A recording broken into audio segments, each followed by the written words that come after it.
When a teenager ends up at the centre of a double fatal car crash, the question isn't just what happened in that moment, it becomes something bigger.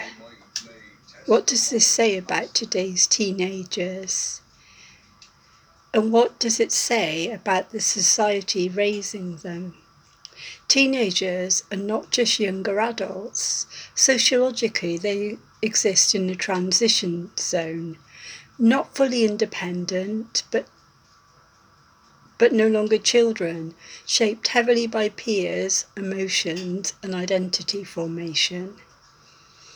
That's why, when a case like this happens, society reacts more intensely, because it disrupts a core assumption that adolescence is supposed to be a time of becoming, not destruction.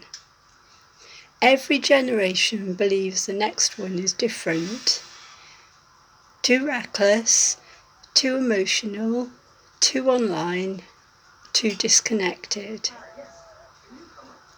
Sociology calls this a moral panic cycle. And we've seen it with video games in the 2000s and social media in the 2010s, and now Gen Z behaviour in general discourse. Cases like the Shirilla crash become symbols, not just events. They get used to ask, are teenagers getting worse? But sociology would push back and ask, or are we just more able to see their mistakes now? Neuroscience and sociology overlap here. Teenagers are still developing impulse control, risk evaluation, emotional regulation and distress.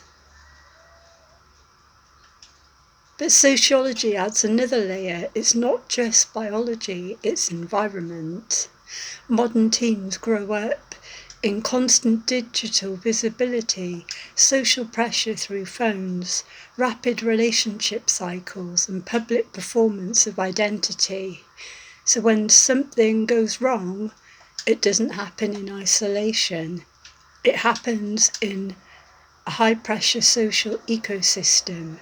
Teen relationships today are often highly intense, highly visible, socially amplified through messaging and online presence. Sociologists study this as compressed intimacy, relationships forming quickly, intensifying quickly, and sometimes collapsing just as fast. When you combine that with emotional volatility, you get environments where conflicts can escalate rapidly, not as an excuse, but as a context. One major difference in modern adolescence compared to previous generations: everything can become public. Even private relationships can be recorded and shared and interpreted by strangers, and this creates what sociologists call the permanent audience effect. Teenagers are not just living their lives, they're living them under potential observation. And that changes behaviour, identity, and conflict dynamics. It's easy to reduce cases like this to individual blame, but sociology asks, what structures surround these individuals? And we're talking about mental health access, education systems, family stability, digital environments, cultural expectations of relationships and identity, because individual actions don't happen in a vacuum, they happen inside systems. The temptation is to turn this case into a statement about this generation, but sociology would argue that's too simple. Instead, it reveals something more uncomfortable. We are raising teenagers in a world that is more connected, more emotionally intense, more publicly visible and more psychological demanding than ever before.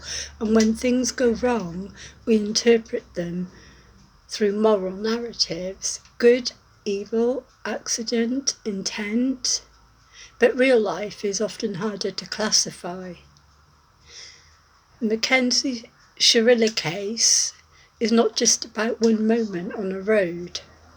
It becomes a mirror, not only reflecting a teenager's actions, but reflecting how society understands youth, responsibility and growing up in the modern world. And the hardest sociological question isn't what happened that day. It is this: are we truly understanding young people, or are we just reacting to them? Thank you.